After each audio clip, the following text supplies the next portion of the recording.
Welcome again, everyone.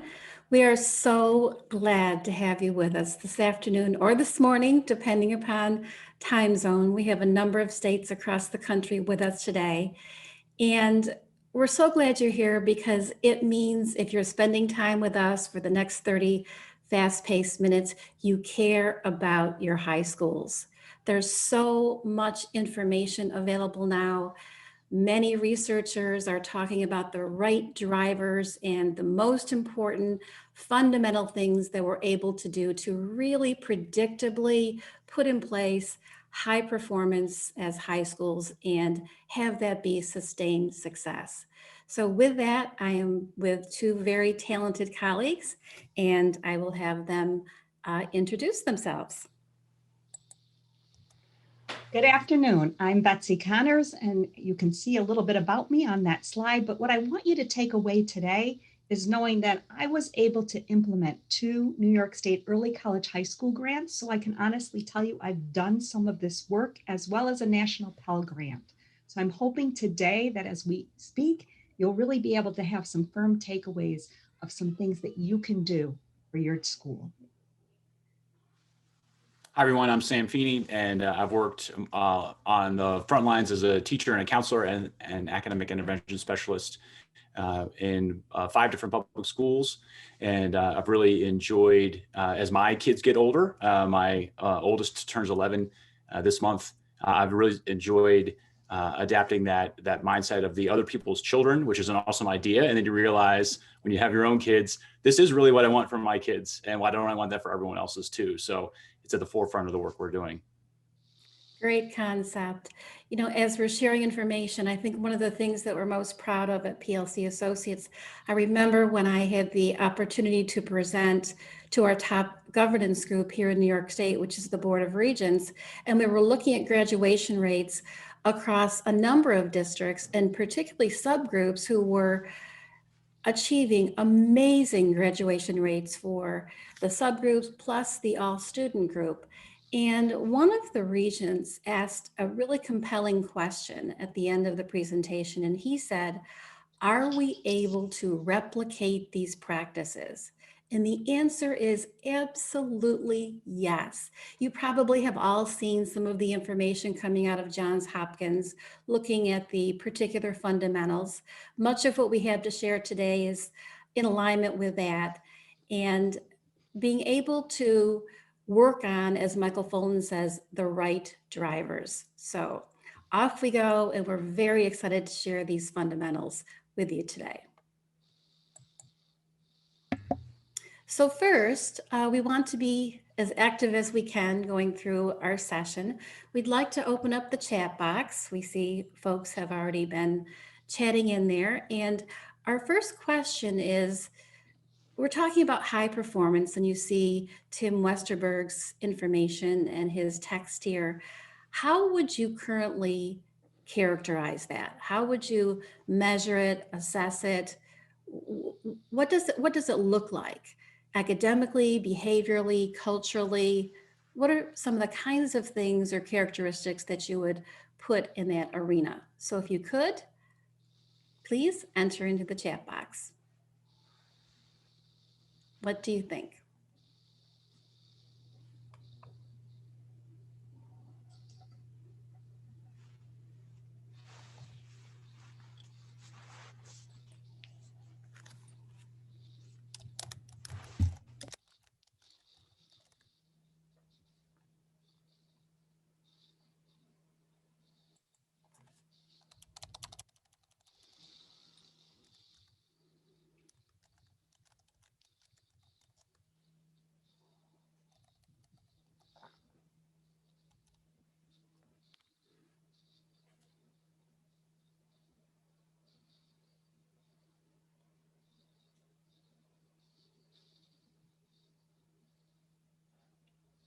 Nice job, everyone. Terrific percentage of students going on to 4-year schools, SAT, ACT scores, attendance rate. That's terrific because we're looking at a broad base of indices and not just saying, as some high schools have indicated, our job is to get students across the stage and that's it. So there's much more we're recognizing in terms of really having a high performing high school situation. Nice job. So Betsy. So as we start to think about this, what messages do we send to our students each and every day? Do we have them do school? Or through innovation, do we motivate them to see endless possibilities? Do we teach them to survive or to thrive? I have succeeded in moving high school culture from adult-centered to student-centered, but it took a lot of work. And our focus had to become that I believe in you. Because if we want our students, for each student to be successful, then we have to think about if we put a white shirt, the same white shirt on every student that comes through our doors, it's not going to fit them the same, nor should our programs. We need to think about what is their end result. Are they interested in 2-year, 4-year? Are they interested in entering the business world, the trade school, the military? And we have to provide them. Our culture has to embrace them all and provide them with what they need in order to be successful. And these are some great messages. How compelling. What we're doing here is important. Notice we bolded that out. You can do it. That's part of the DWEC growth mindset, research and information. And that last item, we know from the research base and also empirically in all the schools that we're working with, sending the message that no matter what obstacles students you're coming up against, we stand with you shoulder to shoulder. And you might feel like giving up, but guess what? We're right there and we're going to stick with you like glue until we get through. So attendees, in your chat box, if you go to the toggle button that says all panelists and all attendees, you'll be able to see each of the comments that are being entered into the chat box. So please do. All right. The Golden Circle. I know all of you probably have read Simon Sinek's information, but we wanted to do a little bit of a twist on this as we look at the why at the center in the concentric circles, along with the how and the what. So that green circle, the why, setting the purpose for learning and achieving, but look what comes after it. Not just getting to grade 12 and then across the stage, but setting you up for a lifetime. The folks who are talking about what happens after high school, whether we're going to trade school, we're on our way to college, 2-year, 4-year, whatever is the choice and our aspirations, have we really given students the competencies academically, socially, emotionally to be able to achieve that? And then you'll see in the orange, we're systems thinkers here. So it matters what our structures look like. Schools have all different kinds of structures: grade level meetings, professional learning communities, faculty meetings, data cycles. When we look at structures, unless within those structures the practices are perfected, we could say that we have data cycles, but guess what? We're not looking at the information on a regular basis and having that then turn into action steps. So once we have the structures in place with the perfected practices and you roll everything into an integrated system working synergistically, that's where the power comes in. I'd like to read to you just a short couple of sentences here, and this is from one of my favorite texts, Coherence from Fullen. His commentary: good individuals are important, cultures are more so. Now I might have to have a conversation with Dr. Fullen on that.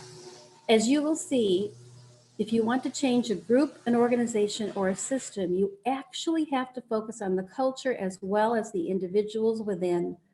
So we focus on both individuals and cultures simultaneously. Otherwise, the culture will eat up individuals faster, then you can incorporate them into the system. Isn't that powerful? So, and then the last piece, obviously, defining success across the stage, and then in your life's pursuits, being able to find that all important success and satisfaction. So when we start to think about these compelling questions from Breaking Ranks, many of you may be familiar with Breaking Ranks, but Sam and I have been talking about what resonates with us. So Sam, as you're reading through this, what's jumping out at you? Sure, and these are great questions as well. We're not going to be able to get through all of them, but for you're going to be able to get a copy, attendees of this slide deck, and be able to review these questions. These are great ones for reflection with your leadership team. I know one of the questions that we really drilled down into when we were looking in one of my previous districts about looking at cultural proficiency and cultural competency, pardon me, it was the combination of opportunity and access. And so the one that I jumped to right away is the good to great question of how many low income and minority students are enrolled in our AP classes or IB classes. And yes, they're offered, but are we creating paths and systems to get them there? And that's a big one for a lot of schools to just have as a starting discussion point. Are we serving our students? Yes. Are we serving all of our students? And as I sit and reflect on that last question, are the aspirations, strengths, and challenges of each student, each individual student, known by at least one faculty member or other member of your school staff? When we're talking about that culture, that's what this becomes about. It becomes about, do we know individual students? Whether your high school is 200 kids, 500, 1,000, 2,000, does someone connect with each student? And Betsy, to that point, would you share, of course, protecting the name of the school, that strategy that you used in terms of shadowing? I think that is so provocative. One of the pieces that is so important is teaming your staff, each one up, to shadow a student for a day. Really spend the entire day. Don't do it light, but do it with full integrity. So you start with the student from the moment they walk in the door and you're with them till the end of the day. It will open the eyes and change the perception of what your staff believe about your school, because our high schools operate in isolation. Mm-hmm. And we need to break down those walls and see, because what we learned was that many of our kids went through the day without anyone smiling at them, greeting them, or really asking, how are you today? Mm-hmm. So as we think about these compelling insights, or good enough, we know, Sam just talked about it, we know from Jim Collins, good is the enemy of great. Read through some of these pieces on this slide.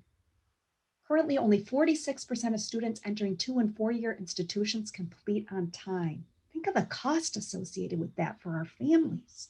Mm-hmm. We need to ask ourselves, do we want our students to experience what we're going to keep getting what we're getting if we keep doing what we're doing?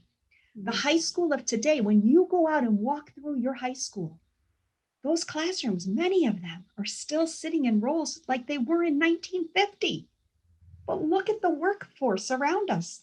The world has changed. Mm-hmm. But have we changed? And Betsy, go ahead. To that point, just as you're going through this, I recall a conversation, Sam, you and I were having last evening. When you follow through, when that bell rings in the morning, class number 1, 45 minutes or whatever is the scheduling of the high school, and you go rinse and repeat through the entire day. At the end of the day, after Monday, and going through that on Tuesday, Wednesday, Thursday, Friday, if it's not the dynamic, engaging situation where we have relevant and important, meaningful tasks for students to be involved in, how long does it take before the social emotional factor just kicks in? So I wonder, this is a great question to ask all of you out there. Where would our mental health be if that's what we went through 5 days straight, and then 2 days break, back at it again? So everyone knows about Ferris Bueller's Day Off. Great points. And Penny, many of the people, just before we go on, pointed out in the chat that attendance is one of our greatest issues right now. But we need to ask the kids, is what we're giving them what they need? And that's a great question as we look ahead too, because for so long, really, I mean, if you look at the evolution of education over the past number of decades, getting to the graduation stage really was an achievement.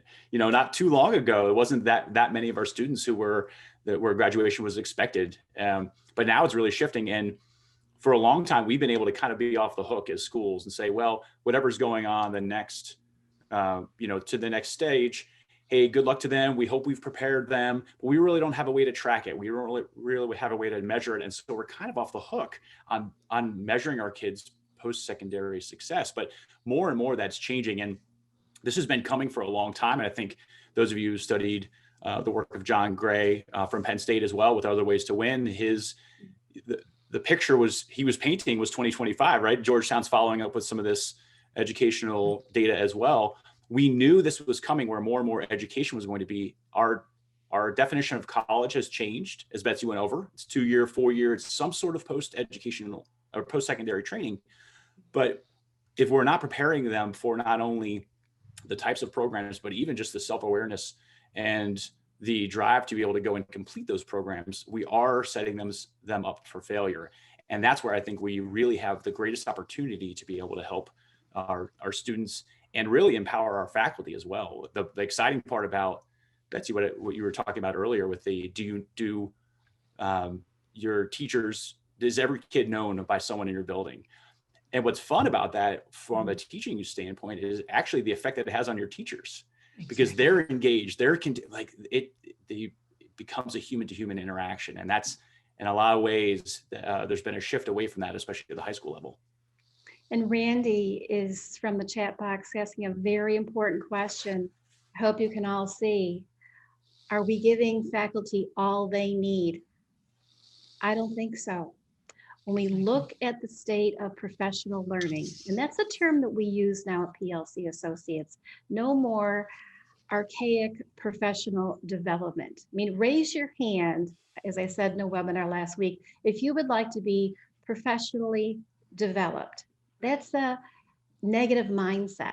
And it sounds like there are some serious missing pieces where all of a sudden people that know more than you do come in and develop you. No, we are a community of learners. So it's professional learning in a DeFore kind of, I have to give great credit to Rick DeFore for all of his contributions to the field, a learning by doing format where we immerse ourselves in back to the right thing. So here we go, rock and roll. The 5 things that we think are so important for everyone to know. The first one, we're looking at systems. So we mentioned some of the structures prior and made the point that within those structures, we have to have perfection. So if we're doing tier 2, tier 3 interventions, and we can identify, yes, they're in place, but on a 1 to 10 scale, how well are they working? Are we really sending kids back into the classroom tier 1 successfully, or do we have a contingent of students who are out in tier 2, tier 3, never to return? Why? Because we have an ineffectual practice that can't then be part of a successful system. So whether it's the data cycles, the measures of culture, we have some terrific tools for you measuring culture and really gathering information from different stakeholder groups to see where we are. Now, many people will say, oh, well, that's surveying, and surveying is, not something that's so compelling. It's so far beyond that. It's metrics, it's collecting metrics. Unless you have a baseline, we can't easily set a goal, right? And I'm not sure how you progress monitor minus having this set of data or metrics. So it's academics, it's culture, it's behaviors, it's attendance, that integrates into the entire powerful systems thinking high school. And from Wellman and Lippman, great quote. The second part here I think is really interesting. I'm sure you can all identify the latest initiative, right, that you put in place or been through. Is it aligned to your other work? Without a systems lens and purposeful connection among participants, isolated efforts often lacked impact, or at worst, unaligned initiatives undermine each other. So this is a situation where whatever we're doing organizationally in design or redesign, think through proactively, how is this impacting the other aspects of the organization? And we have a wonderful organizational assessment for high schools that we would be able to make available to you. So that's number one, our need to know. Number two, and we agree with Johns Hopkins here. Good news, right? So students at the center, providing meaningful student voice. Here you see an excerpt. This is from a PLC data gathering instrument called the Student Voice. We utilize this grades 3 through 12, and there are different questions depending upon the level of the school. So you see here the excerpts asking, do our school leaders have high expectations for students and staff? Marzano was one of the first ones to identify that deep connection between leadership and student results. Is the curriculum challenging? Are teachers asking interesting questions that make me think? Do I have, as Betsy and Sam were talking about earlier, people to go to if I'm in trouble or I just need to talk, that significant adult that is not going to let us fail? So with the color coding, what does this do in the second need to know area? It puts us in a position where we're able to understand exactly what students are thinking. Again, protecting the name of the school, I had a superintendent who said to me, I'd like to go down this path, Penny, and do this with our students, but I'm afraid what I'm going to see. And I said to the superintendent, is it better to know? Because if we don't know, we're going to repeat another X number of years without the opportunity. It will foreclose the opportunity to plan intentionally. Betsy, you have something to say about student-led conferences. Oh, I do. I get so excited about this work because student-led conferences allow students to set goals, to meet and present with their families a portfolio that they've developed, can be a digital portfolio, where they sit down and start to have that conversation with their families about what they want their future to look like. And they're in the driver's seat. And many times I have had conversations with parents post-student conferences where parents have said, I eat dinner with my child every night. I never knew that about them, right? Because it's a different setting and we teach the students how to present that. And for all you superintendents out there, assistant superintendents, to have this tool, a survey tool, and then to go in and follow up by doing some informal get-togethers with students, the power of listening to them and them having your ear will change that culture because they will know that you truly, truly care about their experience. It's so interesting. Certainly we establish norms. I have to smile when I say that, especially at the high school level, because when you open up that box and ask students for their commentary, all kinds of things might ensue. But the bottom line is they're the end users, I guess, to tag a business term, and are very good at telling you exactly what's working and what's not working. So the next one, focused dynamic leadership. So as we talk about leadership, going back to what Randy said a few minutes ago in the chat, what are we doing for our teachers? Are we standing up as leaders and really taking some risks and saying, if you work here, this is what we're going to do and how we're going to help our students, but here's how I'm going to help you. I'm going to help you by being the coach and the cheerleader.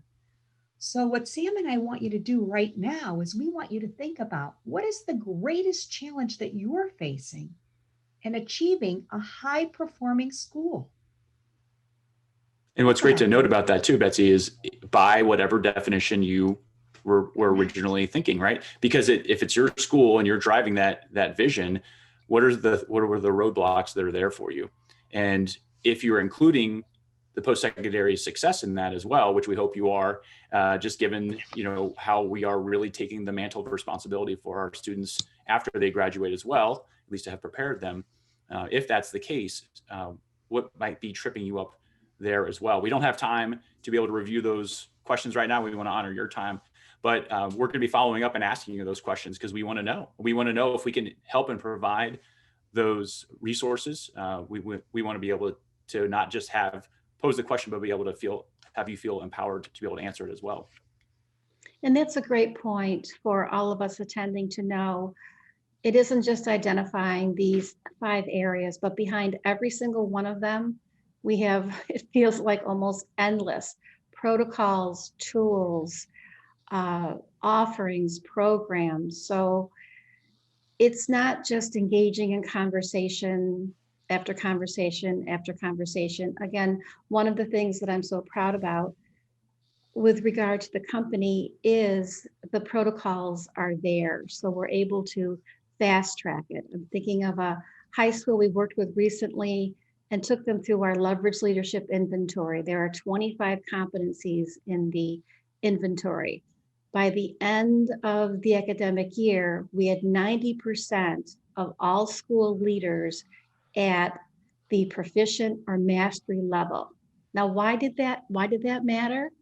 Because when we took a look at then look-fors in the classroom, as we're doing either teacher-led learning walks or administrative walkthroughs, we had double-digit increases in classroom performance.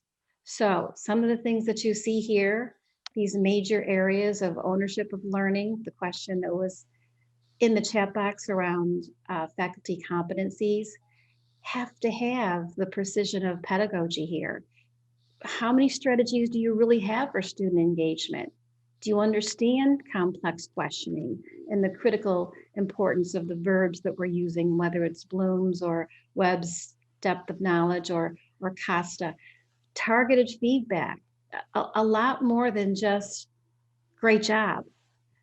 Very specifically, what is it that was working for that student and where do we need to go in order to achieve back at the level of the learning target? Now, that example that I gave you around the leadership competencies improving and then classroom practices following the same path, I'm going to take a firm stand here, none of that matters unless you see the same corresponding results with students. So we did a comparative analysis, and guess what?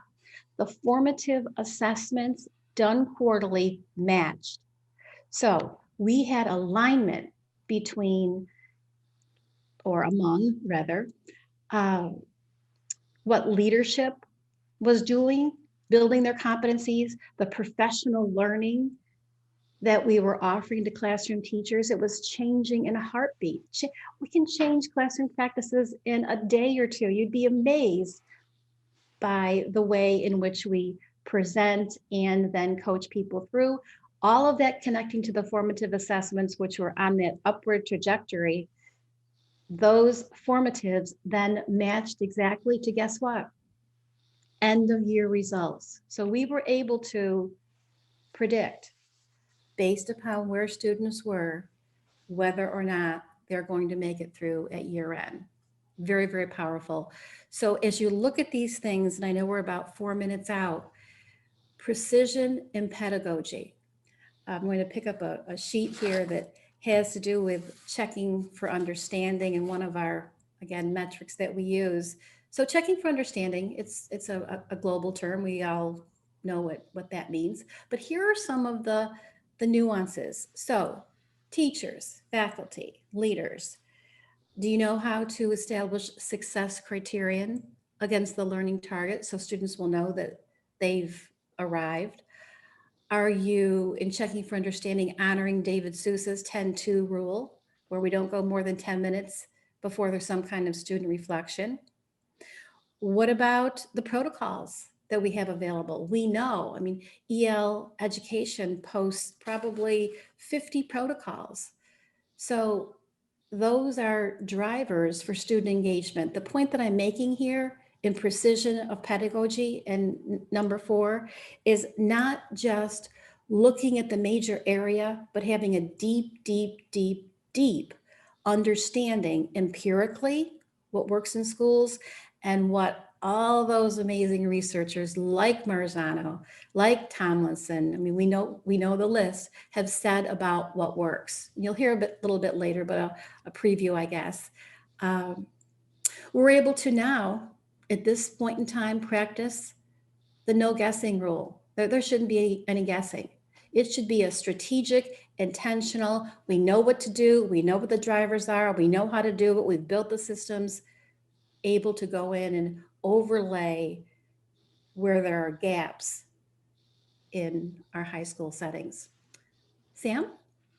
And the 5th need to know is developing those engaged family relationships. And why that's so important is because that, for a lot of schools, has become kind of that last frontier of student engagement is bringing those in. And I know in my work with, as an academic intervention specialist and working with students in particular subgroups, it was amazing when you started connecting more and more of those dots for kids. Kids really came alive who for 9 or 10 years hadn't really been engaged very much in their learning. And we found that it was in a lot of ways, it was because we were dealing with disenfranchised parents. We were dealing with parents who had their own really kind of outside in school experience. And so what we look to in that 5th point there is we're bringing in those stakeholders, as Penny mentioned, and we're saying we've got a collective investment in this kid's future.